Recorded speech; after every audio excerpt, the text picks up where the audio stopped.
So Ben, you're new helping us at the Cancer Alliance. Mm-hmm. So why don't you tell us about a cool project we're working on? I think everybody's kind of figured it out now that they've been following us on social media. Mm. So we've been talking about coffee, right? Yeah. So why don't you tell us about what you've got going on and helping us out? Well, we're trying to develop a coffee blend that everybody likes, something that you can drink and drink it black. That was the ultimate goal. Because we are associated with the Cancer Alliance, we're always focused on health, both health and wellness. So we wanted something that you didn't have to add anything to. And in doing that and developing the proper blend, you have something that's tasty, not bitter, something that doesn't bite too hard, but you can go ahead and drink it without adding, your average creamers and things like that. There are some people that are going to do it no matter what, but this stuff, you really don't have to. It's actually a wonderful, wonderful product. I've drank coffee now since my twins were born. I never drank coffee before that, but it's funny how you don't sleep when you have twins. So to be able to feed them, I had to go and I would work a lot and I would drink coffee and always drank it with creamer because I couldn't take it any other way. And when we came down here to Broken Compass and did a tasting, I was amazed at what you can do with coffee. And the blend that we came up with, I feel is delicious. And by not putting the creamer in it, you're not adding the fat, you're not adding the sugar, you're not adding the chemicals. All of these things are harmful. If you look at the ingredients on your average creamer on the label, there's no cream in there. It's sawdust. Well, A lot of it's sawdust. Your average, shaker type dry creamer, there's like wood cellulose or something getting there as a filler, and that's not something we should be eating. And as firefighters, we're under enough risk of cancer, so why not try to do something better? And coffee does have benefits. It has health benefits. Firefighters tend to maintain a state of caffeination, because we run calls at all hours, And it's interesting. If anybody knows my brown notebook, they know I write down things I learn in here. So I learned about some health benefits of coffee. Mm-hmm. And I'll tell you my coffee story when I get done, and it's related to the fire service. But like you talked about, it gives us increased energy levels. That's one of the things that I don't ever have enough of. Mm-hmm. I don't have enough energy. It does help with that. Helps with alertness. Now, how important is that 2:00 in the morning when you're responding to, say, a wreck on the interstate? It's important that you be on your A game, because that can be very serious for you and for whoever we're trying to help. Yeah. And antioxidants helps prevent diseases. We've all heard that. Physical performance boost. A lot of people, they're always looking for that thing to give them an edge in the gym. Guess what? Caffeine will do it. And if you listen to one of the episodes like we did with Dr. Jill Joyce, she talked about the value of coffee. Then also when we were talking with Roger Sutherland, he also talked about how that helps to wake you up and get your body ready for action. It also helps reduce risk of certain diseases such as Parkinson's disease and also Alzheimer's, two things that are very devastating. It also is good for heart health. Cardiac is not our friend either. Also, it will help with liver protection, i.e. reducing liver cancer. Mm-hmm. Like you talk about, drinking. Filter, everything goes through. That's it. Mm-hmm. And it can also reduce depression. And, mental health is something else that we deal with a lot in our line of work. Mm-hmm. And I know you and I both have had our stories and our times and things that have stressed us out. And coffee makes it a lot better. It But, does. I really didn't drink coffee till I started at the fire department. Mm-hmm. And my son was born not long after that period of time. And it's like, oh, well, what is this stuff? I always thought coffee had to be bitter and nasty and not good. But as we've learned through this journey of tasting coffee and putting together a good cup of coffee, look at where we're at. Yep. So what would you say are some of the social benefits of coffee around the firehouse? Maybe around the kitchen table, maybe it's on scene, maybe it's grabbing some at Starbucks, heaven forbid, on your way out. It's how most people start the day, and that's that will set the pace for the remainder of your day. Mm-hmm. So the social aspect of that early morning cup of coffee, regardless of where you are, whether it's the kitchen table or the firehouse table or whatever, most people come in, and whether it's the oncoming shift or the off-going shift, everybody sits around, drinks coffee till it's time to get up and go and things like that. And you talk about what happened the night before, you talk about any of the problems, so everybody's in awareness of where things lie, and what might need to be done or still be done or whatever to get things completed. And around the house, it's the same thing. On a Sunday morning, I can sit around at the house with family. Yeah. My wife and I discuss things over a cup of coffee. My children are now older and coffee drinkers, and it's one of the first things we do in the morning. You drink coffee while we're making breakfast and whatnot. So definitely a social aspect, and it's an enjoyable event. That's what it should be. Just like any other food. We don't eat food that tastes bad. We shouldn't drink coffee that tastes bad, and that's one of the nice parts about this, because, like I said, I'm amazed. Yep. My dad was a trucker forever, and my dad, and he has been on the podcast a couple of times. In fact, he's one of our most popular guests. But the cool thing was, he used to be an ambulance driver before EMTs were a thing. And I remember I had to go to Pinehurst to take my EMT exam years ago. And he was the only one that was stupid enough to get up at 4 o'clock in the morning with me to go drive down there to be there by 7 and ready to go. And I remember I finished the test and we're starting to drive home, and we passed by a Waffle House. But I was like, I need some coffee. Pull in. So we go into Waffle House and we sit down, and, we both have steak and eggs. Perfect breakfast. But sitting down with my dad, drinking the coffee, his first question was, all right, how'd you do on the exam? I'm like, I have no idea. And, he's like, well, I guess we might have come for nothing then. We'll find out. Well, I did pass, but, it was one of those things, the memories that you can make when you drink coffee. And I know this sounds like a coffee commercial, and it's not, but there's a lot of health benefits to it.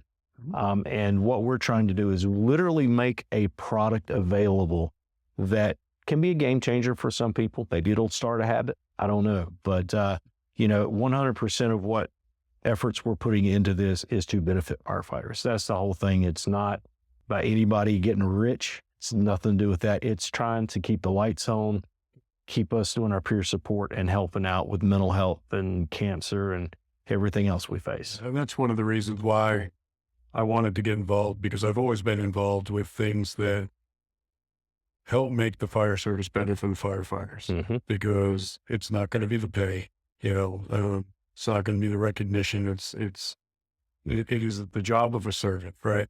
So for you to come out and do that job, you should be treated well for it, not necessarily financially, but in other means. And you should be taken care of when you need help, because we're the ones providing the help. And what happens when the providers need help? That's why I didn't even think twice about trying to be involved with it, because from somebody who's had their issues with events related to the fire service and whatnot, it's important. I know personally that it's important, and I like helping other people because I know it's important to them, and I've seen the effects on other people.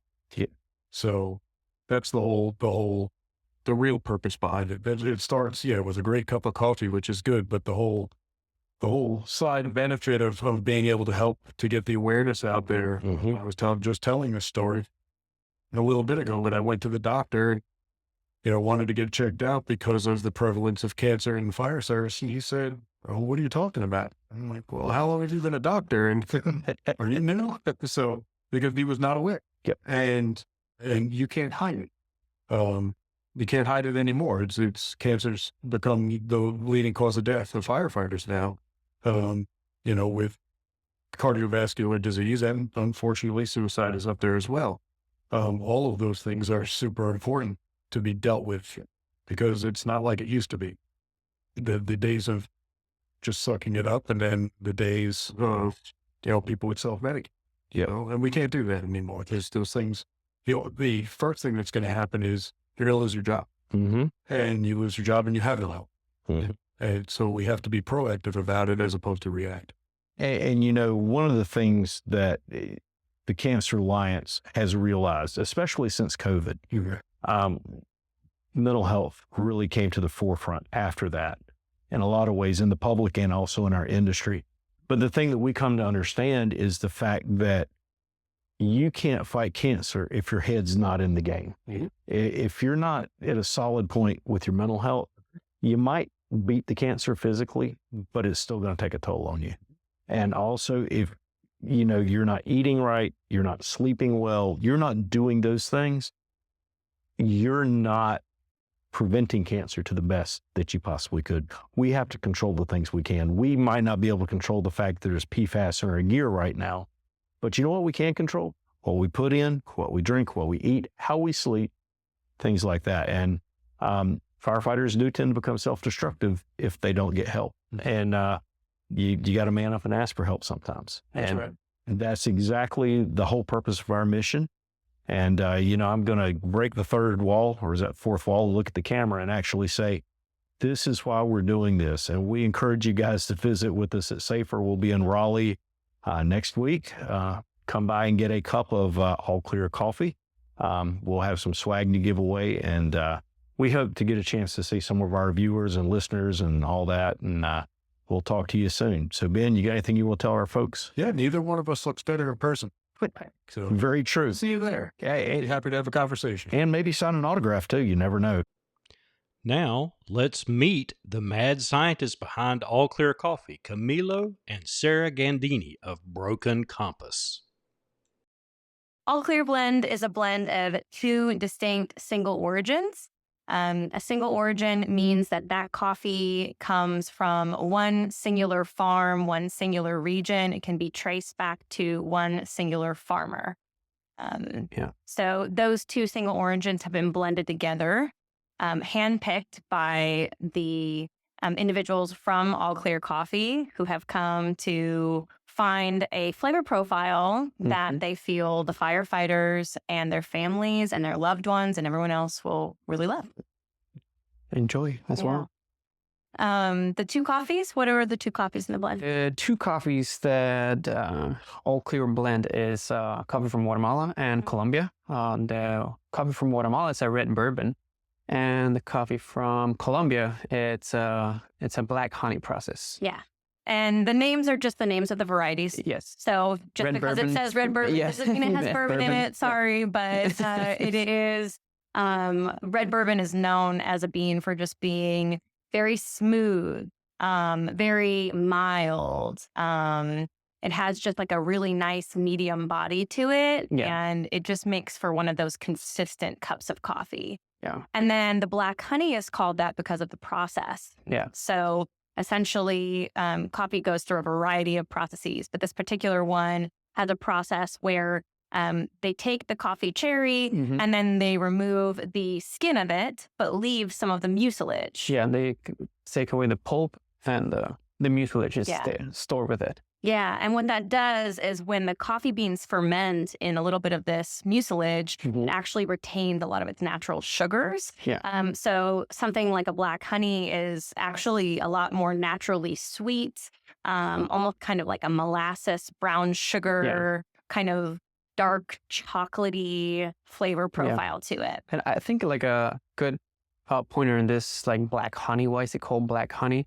While it's resting or fermenting in raised beds, they every 2 or 3 hours, a person comes and just moves the coffee around. So that just creates more process for the fermentation as well. Yeah. So that's another like giving to that coffee that it's more hands-on Yeah. on the coffee as absolutely. well. Yeah. And I think what makes the blend special is just the way that those two coffees balance each other, right? Yeah. You get like the natural sweetness, this kind of like brown sugar molasses type sweetness from the black honey, but with this really nice, almost like creamy, lingering finish of the red bourbon. Yeah. It's really satisfying. Yeah. So one of the things that's really great about without Broken Compass, about where we come from and our ability to offer specialty coffee, is that specialty coffee is really all about traceability. It's about knowing exactly where your coffee comes from and knowing that that coffee has met a certain set of quality standards at every single step of the way between that person and your hand. And one of the things that Camilo and I really have decided on firmly in building Broken Compass is that we would not work with any coffee producers that we didn't have direct relationships with. Yes. And we wanted an origin trip to be like coming home to see these people. We wanted to be able to know how they treated the coffee, how they treated each other, how they treated their workers, and be able to feel really good in supporting that. So that we knew that buying coffee from them meant supporting the communities in that space. So the red bourbon that comes from Guatemala is actually from an amazing family. They're called the Solanos. David Solano is currently a 4th generation producer who is running that farm. He's a good friend of ours. And his farm is remarkable. It's something like 100 and some years old. Some of those plants are. So last time that I was there, he showed me a plant that it was 130 years old. Yeah. Incredible. It's their like family legacy. It was a red bourbon, actually. Yeah. It was cool. a red bourbon plant. Yeah. That his grandfather planted there. Yeah, exactly. So every time we go back to Guatemala and we see our friend and our family, we make a point to also visit the Solanos and visit the farm and check in on how the crops are doing, how the harvest of that season has been. And it's just been a really nice working relationship for us. They are people who really believe in treating their workers with respect. Yes. And will only work with exporters and importers who carry that through. And actually, like in the farm, they have a school and like a little like pharmacy hospital type situation. That's so cool. Because they're like so in the town that there's like no resources that whole family, there's no lock in that farm. Oh, wow. It's like a community resource. Yes, because everybody knows them and they know that they will treat them right, like the workers. So if their mutual respect is there, they have access to the school, they have access to medicine. So that's something really nice of them contributing to where they are located in Concepcion, Buena Vista. Yeah. And the black honey. Yeah, the black honey. Black honey comes from Colombia with the producer who is Felipe Trujillo. Felipe Trujillo has, his story is amazing as well. He was a CEO of a big company, then realized that it was not that was not his calling. His father had his farm and everything, but he decided to go and get a normal 9-to-5 job and everything. But once he decided that wasn't his life. He went back to the farm, back to the roots. Missing purpose. He was missing purpose. Yes, exactly. And working side by side with the people, he found out that was his calling, being in the farm, growing coffee as well. And doesn't he participate in mentorship programs too? Yes, I was going to that. So with this relationship that he was building in Colombia, he met a lot of like farmers and producers from around his farm.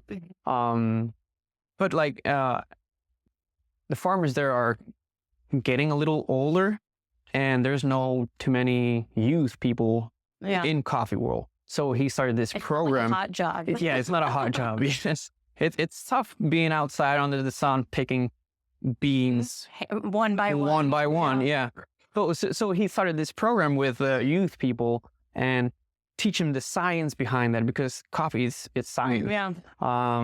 So that way of getting the youth more engaged into the coffee, and it's a great product from Colombia, and every country who grows coffee should be really proud of it. Yeah. And we're actually going to visit Felipe in November. In November, yeah. We're going to visit their farm and visit the other farmers and mentors and mentees that he has. That's right. So let's talk about, you mentioned how the one farm has its own hospital, has its own school. It's a community. It's a town. Yeah.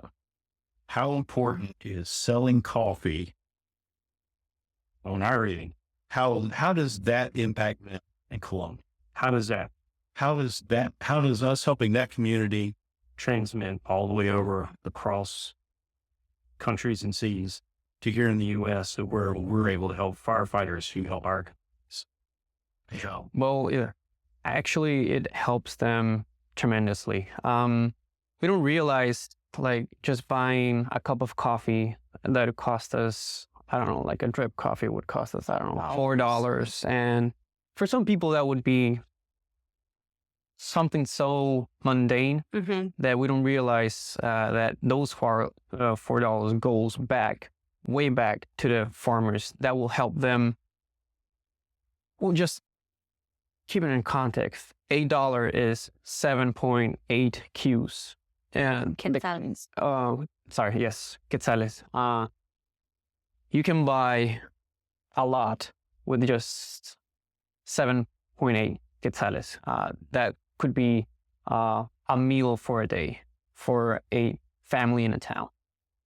So if we do that conversion, and as long as we as roasters keep everything as fair as possible, we just like to be the bridge between the form and the end of that bean, the journey of that bean, that it's a cup of coffee. It will help them tremendously. I don't know if I'm skipping something. No, I think you have it right on. I mean, essentially the answer to that question is it impacts them directly. I mean, it's one of the things that we love about Ventola Coffee, which is the production company that Felipe owns, is they have actually made the decision this year, a very difficult decision, to take on all of the exportation themselves. Yes. So they are now the farmers, the producers, the exporters, everything. They are the business, right?